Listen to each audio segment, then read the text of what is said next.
You are listening to Sustainable Photography, episode 37. Photographers in general tend to be yes people. We say yes to assignments even when we shouldn't, and we put up with things that we really don't need to. So today, let's talk about when and how to say no to clients. You're listening to Sustainable Photography, where you get support and education to build your profitable business in a way that supports your way of living. I'm Ingvild Kolnes, and after 11 years as a photographer, I want to share what I've learned with you. So if you're looking for confidence, inspiration, and to-the-point tips, keep listening. For full transparency, I also want you to know that I'm a mentor with paid offers, and I might mention some of those in this episode. Why would you ever say no to money? That's actually something that I hear often when I tell someone I turn down jobs, which is something that I do all the time, more and more. And even though it can sometimes be hard, I'm sure it's never actually lost me money. And that's because I don't think of my business as something that's just here and now, but it's something that I want to keep doing for a long time, as long as I want to, really. And to be able to do that, I have to be selective in terms of what I decide to take on. And so do you.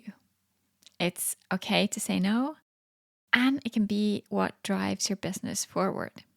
If you say yes to anything and everything, you don't have the time or the energy to do the things that you want to do. You won't have the capacity to specialize, and it will be really hard for you to grow your business. You can easily end up stuck. And that's especially if you're a wedding photographer, because your dates are so limited. But this goes in general as well. You only have the time that you have. So if you do a little bit of everything, it will be hard to get really good at it. Every time you say yes to something, you're in effect saying no to something else. Because your time is so limited, you won't get more time no matter what you do, and you can't do all the things.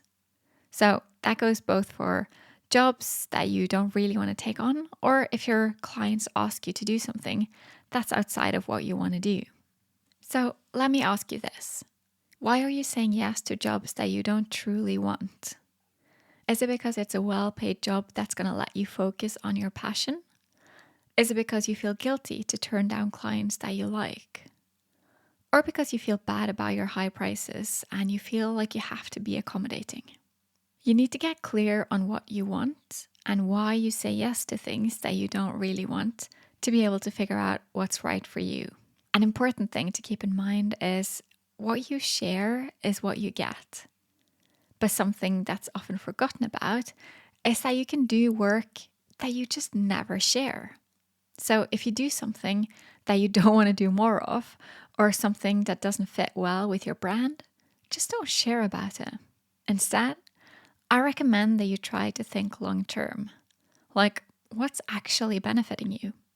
Yes, of course, you need money, but there's so many ways to structure your business, and there's so much you can do without saying yes to things that don't really serve you. Because what happens if you keep saying yes to clients who won't pay what you know you need to charge? You know, the kinds of clients that try to make you feel bad, saying that they have a budget to stick to, or their wedding's going to cost too much, or they need the licensing to include more than what you normally include. What happens then if you say yes, even though you know you shouldn't?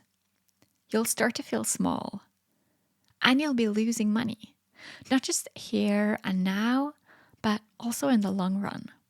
Because you get the reputation of being a cheap photographer, a pushover, and you won't get to use your clients as a referral source, which normally actually can be a big part of the way you get clients. But for that to work, they have to be good clients. And also, if you say yes to things that you don't normally do, you might end up giving those clients a bad experience or a worse experience than what you normally want to do because you're not actually that good at that one thing. So often, what we do is about more than just the photography. It's about saying the right things and posing and communicating in other ways. So just make sure that you're saying yes only when you know it's right. Doing something new or different, it's also going to take you a lot longer, and it might require more investments on your part, whether that's getting new equipment or some courses or something like that. So definitely think twice before you say yes to new things. As I mentioned before, you can also experience being guilted into saying yes to work for cheap. This has happened to me a lot in the past, where clients try to say, oh, it's so expensive to get married, or we only want that one photo, etc., etc. And in my opinion, it's just so rude. I hope that you can find it within yourself to stand your ground and not let someone bully you into lowering your prices or saying yes to things that you don't want to do. Because, yeah, sometimes a client might ask you to do something that you don't normally do. Like they want to get their images faster than what your contract states, or they want some retouching done, even though you don't really do that. Or maybe they want to change their date at too short a notice. A great way for you to set boundaries is to say, sure, that can be done. It'll be 100 or 1,000 or whatever extra. That way, you're really showing that you're accommodating and nice, yet you're setting a clear boundary. You'll do it, but they have to pay for it. And just as a quick side note, if you don't charge for it, you're the one losing out. So just keep that in mind.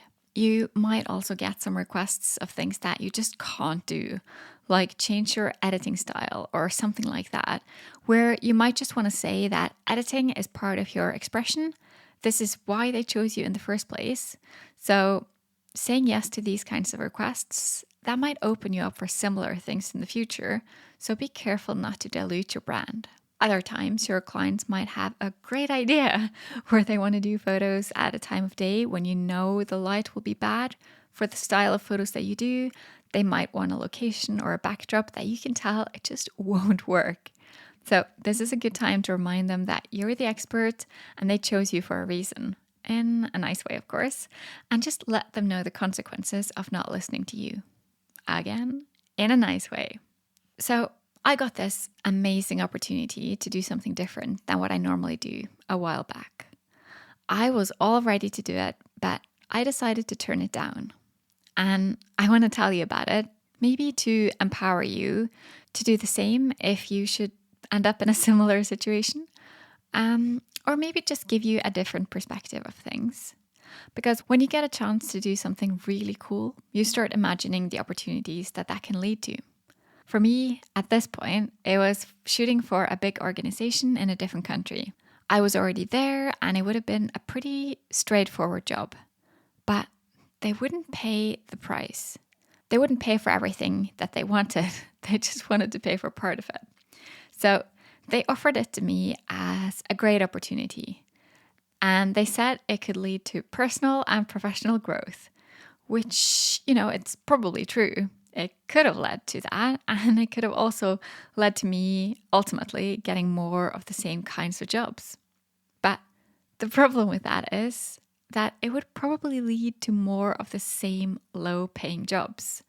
And more importantly, it would also mean that I would be part of undermining the market because I would be accepting a lot of work and then giving away image rights for little or no pay.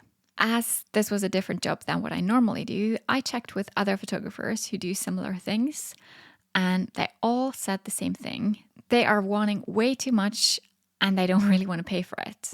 So for me, this ended up being a matter of principle because they didn't want to pay what it actually cost.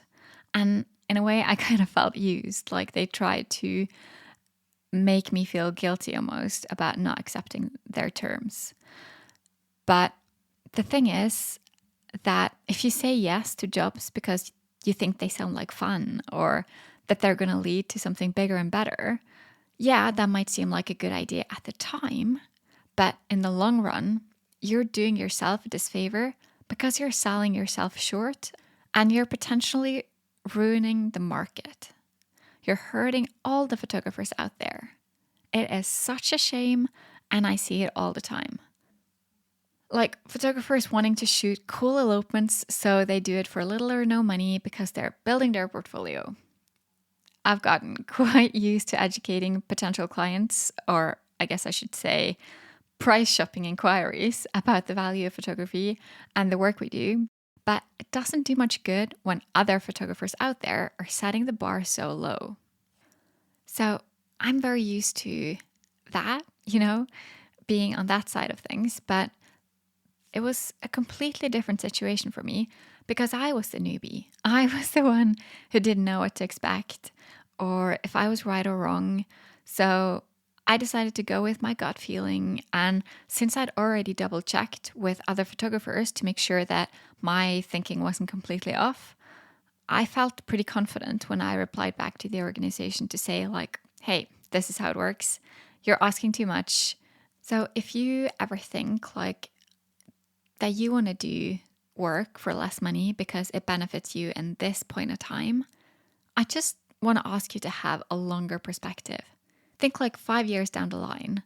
Would you do the same then? And if your answer is yes, then good for you. But if your answer is no, then why are you doing it now? If you're saying that it is because you're building your portfolio and that's the way you're going to get more clients, I want to challenge you on that because getting new clients doesn't come from having a big portfolio. Yeah, you need a portfolio showing some good photos, but you don't need an endless amount of photos. You don't need photos from all kinds of places and in all kinds of situations. You can build your portfolio from shooting your own family, from sharing from your life and your own story. You can do a couple of portfolio building shoots, but you don't need to keep doing it. And you don't need to keep doing those low paid shoots because that's what people are going to keep expecting from you. I'm sorry to be the one to say it, and you might not agree, but I can tell from my own experience and from pretty much everyone else I know that you're not only hurting yourself, you're hurting all the photographers around you as well. And as I said, when it comes to getting new clients, it doesn't necessarily help just to have been in a certain kind of place. It doesn't help if you've done a specific kind of job. Use your words to explain how you do things and where you shoot and how things work. Share your values, and all that will go just as far when it comes to attracting the right clients, the kind of clients who want what you do. So to sum it up, 1, figure out what's important to you and where you want to be in a year or in 5 years from now. 2, keep that in mind when you make decisions. 3, don't let your clients run your business for you. Say no if they're asking for things outside of what they've paid for or outside of your expertise. And 4, know that you're allowed to turn down assignments if you don't want to do them or if they're not serving your business long term. And remember, if you do want to do it, even though you don't ever want to do more of it, or if it doesn't really fit with your brand, you never have to share about it. I hope you get clear on what you want and that you're brave enough to stick to your principles. Thanks for listening to Sustainable Photography. Head over to Instagram at Ingvild Kolnes to tell me what you want future episodes to be all about. Check out the show notes over at ingvildkolnes.com/podcast. You can learn more about the Sustainable Photography program and sign up for the waitlist there. To get more of this content, make sure you subscribe to the podcast and leave a review. Your support makes all the difference. Talk soon.